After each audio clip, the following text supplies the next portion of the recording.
जय हिंद एवरीवन, मैं साहिल कुमार आप सबका डिफेंस में वेलकम करता हूं। भाई ये वीडियो मैं उन सभी एस्पिरेंट के लिए बना रहा हूं जो अब सीडीएस को लेकर बहुत सीरियस हो रहे हैं और चाहते हैं कि लास्ट डेज में ऐसे प्रिपेयर करें कि उनका पीडीएफ में नाम 100% देखने को मिले।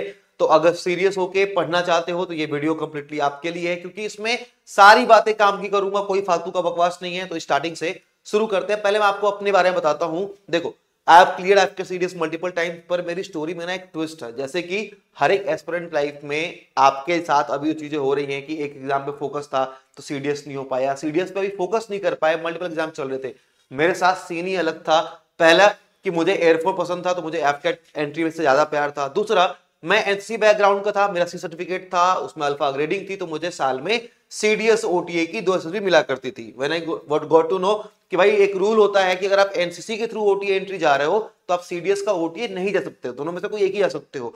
तब मेरे दिमाग में क्लिक हुआ, और मैं सीडीएस के लिए पढ़ता भी नहीं था, मेरे दिमाग में क्लिक हुआ कि यार सीडीएस से आईएमए और एएफए तो अवेल कर ही सकते हैं अगर ओटीए का नहीं कर पा रहे हो तो। एंड वहां से सीडीएस के लिए पढ़ने की मोटिवेशन मिली। अदरवाइज माइंड में यही था कि यार 2 एसएसबी तो फ्री में मिलनी है, एनसीसी एंट्री अच्छी होती है, सीट्स भी अच्छी होती है, तो क्यों ना यही कर ले। तो मेरे साथ तो यही फैक्टर चल रहा था। अब देखो, मैं इस वीडियो में बस वो चीजें बताऊंगा कि भाई सीडीएस के लिए जब मैंने अपनी प्रिपरेशन स्टार्ट करी थी तो कैसे लास्ट के डेज में हम पढ़ पाते थे अपने सारे, चाहे वो यूट्यूब उस टाइम पे स्टार्ट हो गया था या एफकेट चल रहा था, मल्टीपल चीज चल रही थी। तो एक एक चीज काम की है। अगर मैं आपको लास्ट कट ऑफ की बात करूं तो आपको एक चीज समझाता हूं। आप देख पा रहे होंगे कि भाई जो आईएमए का आपका कट ऑफ था लास्ट टाइम वो कितना गया हुआ बाबू। आप बोलोगे कि सर ये 120 मार्क्स गया हुआ था। आईएनए का अगर मैं आपसे आईएनए की बात करूं तो आप बोलोगे कि आईएनए का 100 था एंड इसमें 3 सब्जेक्ट है, ठीक है, मैथ्स भी है, जीके भी है, इंग्लिश भी है, मैथ्स भी है, जीके भी, इंग्लिश भी है। अच्छा, एफए भी सेम। और ओटीए मेन की बात करें तो 87 नंबर था, ओटीए वुमेन की बात करें 87 नंबर था। ये कट ऑफ जो लो कट ऑफ गया था ये दर्शाता है कि जब भी यूपीएससी अपने पेपर के पैटर्न में थोड़ा भी ऊपर नीचे का चेंज करता है, यानी कि एग्जाम अगर टफ आता है तो ये लोग इवन सेक्शनल कट ऑफ को भी, यानी कि नॉर्मल जो 20% पे हर सब्जेक्ट में पासिंग होती है वो 18% कर देते हैं, यानी कि यहां तक भी इस पे चेंज आ जाता है। अब मैं आपको एक रूल बताऊंगा जो हमेशा से मुझे मेरे सीनियर्स ने बताया, मैं आपको बता रहा हूं कि मैक्सिमम बच्चों का ओटी आखिर क्लियर क्यों नहीं होता है। मेरी बात समझो आप। कहा जाता है कि यूपीएससी अगर कोई एग्जाम ले रहा है तो उसका, अगर यूपीएससी अगर एक प्यून का एग्जाम भी कंडक्ट करेगा तो उसका भी एक स्टैंडर्ड होगा, और यूपीएससी का स्टैंडर्ड उसके जीके के पेपर की वजह से जाना जाता है। अब मेरी बात समझना, यहीं पे सब लोग मात खाते हैं, क्योंकि सब लोग ये सुन रहे होते हैं कि चूंकि यूपीएससी जीके का पेपर बहुत टफ बनाता है तो 90% एस्पिरेंट जो होते हैं वो अपना पूरा जी जान लगाते हैं जीके के पेपर में। बट ट्रस्ट मी, अगर मैं पूरा का पूरा जीके पढ़ के यूपीएससी प्री लेवल की तैयारी करके भी अगर जाऊं तो मैं इस जो जीके वाला पेपर है 100 नंबर का, 100 नंबर का, उसमें 50 से 60 के बीच में, इवन आज तक मैंने किसी को नहीं देखा है जिसने 80-90 नंबर लेके जो जीके में आया हुआ हो। फैकल्टीज तक नहीं कर पाती हैं और जीके में 50 के ऊपर का स्कोर एक डिसेंट स्कोर माना जाता है अगर आपने ढंग से पढ़ाई करी है तो। यहां पे मैं आपको बताऊंगा एक 80-40 रूल जिसको आपको बिठा लेना अपने दिमाग में, ताकि आगे आपके जितने भी दिन बचे हैं उसमें आप प्रिपरेशन को बहुत ढंग से कर सको।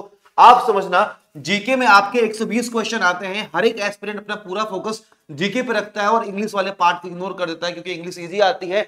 आपको अपना मेजर फोकस अब इंग्लिश की तरफ शिफ्ट करना है। मैं चाहता हूं कि आप इंग्लिश के अंदर 80% स्कोर करें। दिस इज माई 80-40 रूल, जहां पे अगर आप इंग्लिश में 80% स्कोर करने का ट्राई करते हो और जीके को अगर आप पास भी करोगे, नॉट 40%, अगर आप पास भी करोगे तो आपका ओटीए कट ऑफ कैसे क्लियर हो जाएगा मैं आपको बताता हूं।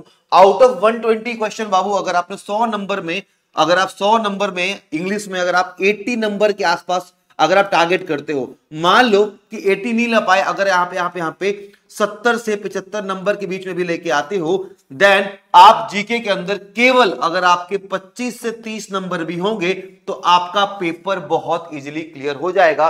और अगर किसी का ओटीए में 100 नंबर आ जा रहे हैं, यानी कि मैथ्स में अगर वो केवल 30-40 नंबर भी कैसे खींच खाच के ले आए तो उसका आईएमए छोड़ो एएफए आ जाएगा। दिस इज रियलिटी, अगर आप लास्ट के कुछ कट ऑफ को देखोगे तो। अब मेरी बात समझना, इंग्लिश में आप बोलोगे कि भैया कहना आसान है, 70 से 75 नंबर नहीं आएंगे। मैं बता रहा हूं इंग्लिश को पढ़ने के लिए, बीइंग फ्रॉम हिंदी बैकग्राउंड, मतलब ना कि मैं खुद एक हिंदी बैकग्राउंड का, मतलब हिंदी मीडियम का लड़का था यार। 68-70 जब मेरे जाया करते थे और इंग्लिश लाइफ में एक ही बार पढ़ी है, एक ही बुक से, मैं हमेशा बोलता हूं।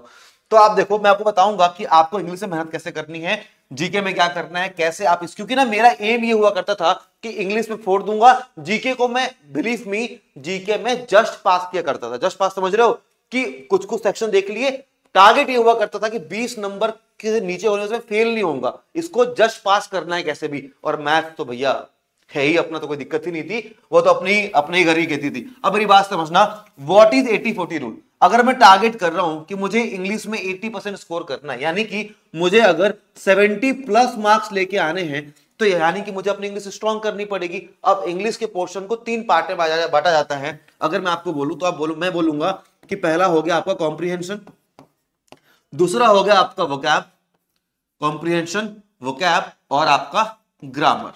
अब मेरी बात सुनो, कॉम्प्रिहेंशन एंड वोकैब कैसे ठीक होगा। सबसे पहले अगर देखो, ग्रामर के अंदर आपके एरर्स वाले हो गए, क्लोज वगैरह आ गया, पर और फिल इन द ब्लैंक्स आ गया, प्रीपोजिशन जो पूछते हैं कि कौन सा भरना है। तो अगर कॉम्प्रिहेंशन और वोकैब ठीक करनी है तो आपको डेली प्रैक्टिस चाहिए। अगर आप अपनी हैबिट में बना लो कि आप इंग्लिश में जो भी सीडीएस के पीवाईक्यूज है, सीडीएस की पीवाईक्यूज है, या फिर जो आपके एनडीए की पीवाईक्यूज है, कोई भी इन दोनों में से जो भी यूपीएससी एग्जाम लेता है, अगर आप डेली बेसिस पे एक कॉम्प्रिहेंशन पैसेज, जिसके अंदर कॉम्प्रिहेंशन में भी पता क्या क्या, कॉम्प्रिहेंशन के अंदर भी एक पैसेज सॉल्व किया, सेंटेंस अरेंजमेंट PQRS वाले क्वेश्चन सॉल्व किए, सेंटेंस कंप्लीशन S1 S6 और B2 जो 4 ऑप्शन होते हैं, अगर उनको कंप्लीट किया, अगर आप डेली एक एक करके प्रैक्टिस करोगे तो आने वाले 30 दिनों में आप महारथी बन जाओगे इस कैटेगरी के।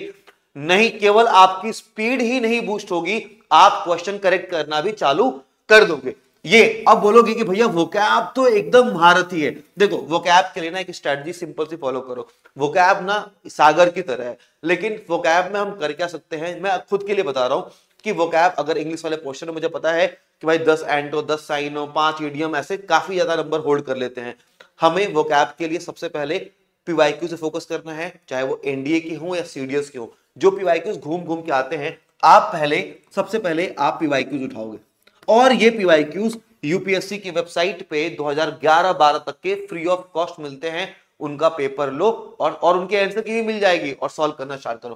पहला फोकस पीवाईक्यू। दूसरा क्या करोगे, आप रूट वर्ड्स पे करोगे। किस पे करोगे, रूट वर्ड्स पे। भाई रूट वर्ड क्या, जैसे मैंने बोला बेनेवोलेंस, या फिर मैंने आपको बोला बेनेवोलेंट। अब बेने 2 वर्ड्स है, मेलेवोलेंट बोल दिया, मेलेवोलेंस बोल दिया, तो ऐसे करके कि MAL माल वर्ड से या फिर BENE बेने वर्ड से जो आपके रूट वर्ड्स हैं, इनको आप फटाफट कंप्लीट करोगे डेली बेसिस पे। अगर आपने अपना इंग्लिश में हाथ सही कर लिया तो ठीक है। बाकी मैंने अपनी पढ़ाई करी थी नीतू मैम की, जो एक बुक आती थी प्लिंटू पैरामाउंट कैडी कैंपस वाली, उससे, जिसके 2 वॉल्यूम आते हैं, वॉल्यूम 1 ही मुझे लगा सफिशिएंट था।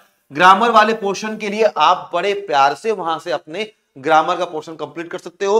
अगर पढ़ने का, अगर बुक्स से नहीं पढ़ पाते, लेक्चर्स देखना होगा, तो ऐप डिफेंस में नहीं, ऐप पे आपको इंग्लिश स्पेशल करके, जिसमें वोकैब और ये दोनों हैं, वो मिल जाया करेगा। अगर आप डिफेंस में टेलीग्राम ग्रुप पे होगे तो आने वाले डेज में जितने भी सीडीएस के एग्जाम आ रहे हैं, मैं खुद भी केवल वोकैब के, कॉम्प्रिहेंशन के, क्रॉस टेस्ट के पीवाईक्यू छांट के भेज दिया करूंगा। टेलीग्राम का लिंक डिस्क्रिप्शन में होगा, वहां पे फ्री ऑफ कॉस्ट चीजें मिल जाती हैं, आप देख लेना। अब बात करते हैं जीके वाले पोर्शन की। मैथ्स के लिए तो शायद एक अलग से वीडियो ही बन जाए। अब देखो, जीके वाले पोर्शन में मेरा पता है एम क्या हुआ करता था। पहला, लास्ट 6 मंथ्स के करंट अफेयर्स, लास्ट 6 मंथ के करंट, क्योंकि ये ना डायरेक्ट क्वेश्चन आते हैं और डिटेल में पढ़ना, मुझे फैक्ट्स को जानना बहुत, मतलब शुरू से ही काफी मन हुआ करता था। अब करंट अफेयर्स 6 महीने के मैंने बोल दिया, इसका मतलब क्या, स्पोर्ट्स पढ़ा, डिफेंस पढ़ा, पर्सन इन न्यूज पढ़ा, नेशनल इंटरनेशनल न्यूज पढ़ा, साइंस एंड टेक पढ़ा, हर कैटेगरी पढ़ी। या फिर कुछ लोग अपना इस स्ट्रेटजी को मंथली के टाइम पे कवर करना चाहते हैं। मैं आपको सीक्वेंस बता रहा हूं कि आपने एक फोकस किया करंट अफेयर्स पे, पहला आपने फोकस किया करंट अफेयर्स पे, और अगर आप मंथली मैगजीन्स पढ़ रहे हो तो आपके लिए बेस्ट है, क्योंकि आप खुद से मार्क करोगे, आपके माइंड में चीजें रहेंगी। दूसरा मेरा फोकस हुआ करता था साइंस वाले पोर्शन पे। भाई सीडीएस चाहे जितने टफ क्वेश्चन बना ले, साइंस वाले पोर्शन आप अच्छे से कर पाओगे। फिजिक्स, केमिस्ट्री हो गया, या फिर स्पेशली अगर आपका बायो स्ट्रॉन्ग है तो आपके लिए प्लस पॉइंट है। साइंस के अच्छे खासे क्वेश्चन आते हैं जो आपके एग्जाम में, अगर करंट अफेयर और साइंस के, मैं तो इन दोनों का भरोसा ही जाया करता था, करंट अफेयर साइंस छोड़ के नहीं आऊंगा और अपना 20 नंबर का जो मार्क है वो कवर कर दूंगा। साइंस, करंट अफेयर्स हो गया, साइंस हो गया। आप 3rd नंबर पर अरेंज करो पॉलिटी को। पॉलिटी के लिए जैसे पढ़ना चाहते हो आप नोट से पढ़ो, यूट्यूब पे लेक्चर्स डाल देंगे, उससे पढ़ो। एम लक्ष्मीकांत का एक पूरा लेक्चर बनवा रहे हैं, उससे पढ़ो, जैसे मन करे वैसे करो। पॉलिटी। फोर्थ प्रायोरिटी पे आप रख रहे हो अपने हिस्ट्री वाले पोर्शन को, हिस्ट्री कह रहा हूं मैं, ज्योग्राफी को रख लो आप, और फिफ्थ पे रखोगे आप हिस्ट्री वाले पोर्शन को, और बाकी जो आप स्टैटिक या जनरल अवेयरनेस पढ़ते हो इन सबको आप पैरेलल में साथ लेके चलोगे। अब मुझे पता है थोड़ा सा आपके माइंड में क्लटर होगा, इसमें कौन कौन सी बुक आपको रेफर करनी होती है, लास्ट मोमेंट पे आप क्या क्या चीजें देख सकते हो। आपको इन सारे, अगर पॉलिटी की मैं बात कर रहा हूं तो आपको पॉलिटी के अंदर भी हर एक चीज नहीं पढ़नी है। अगर हर चीज पढ़ने बैठोगे लास्ट मोमेंट पे तो नहीं हो पाएगा, और इसका रास्ता जाएगा कहां से, पीवाईक्यू से। आप पीवाईक्यू देखोगे तो आपको समझ में आएगा कि अच्छा इस पर्टिकुलर पोर्शन में, अच्छा फंडामेंटल राइट्स अगर पूछ रहे हैं तो उसमें क्वेश्चन कैसे फ्रेम हो रहे हैं, क्योंकि कहीं जाना है तो उसका रास्ता आपको पता होना चाहिए, देखना पड़ेगा। आप देखोगे कि अच्छा ठीक है प्रेसिडेंट के बारे में क्या क्वेश्चन पूछ रहे हैं, इमरजेंसी के ऊपर उन्होंने क्या पूछ लिया। तो इस तरीके से जब आप पीवाईक्यूज देखते हो तो आपको एक सब्जेक्ट का आइडिया लगेगा। प्रायोरिटी मैंने बता दी कि आप इसको अरेंज कैसे करने वाले हो। नेक्स्ट आता है हमारा मैथ्स वाला पोर्शन। बाबू मैथ्स में आपका अरिथमेटिक है, एडवांस है, इसके लिए डिटेल में एक वीडियो बनाऊंगा मैं। बेसिकली ये वीडियो थी कि आपको प्रिपरेशन को शेप कैसे देनी है। अगर आपने शेप दे दिया तो आप समझो कि 80-40 रूल आपका एक साथ मर्ज होगा। मैं आपसे बस ये चाहता हूं कि आपको अगर ये वीडियो अच्छी लग रही है तो आप कमेंट में मुझे ये बताएं कि मैं आपकी कैसे हेल्प कर सकता हूं, मैं आपको आखिर इस सीडीएस के लिए क्या क्या चीजें पढ़ाऊं, क्या किन की चीजों के आपको लेक्चर्स चाहिए, कहां कहां पर दिक्कत हो रही है। और अब तो एफटेक खत्म हो गया, मैं पूरा फोकस्ड हूं, इस बार तुम सीडीएस में मेरी क्लासेस देख पाओगे, क्योंकि सोच लिया है मैंने ना कि तुम्हारा ही कमबैक नहीं, सबका कमबैक होगा इस सीरीज में। थैंक यू सो मच, जय हिंद।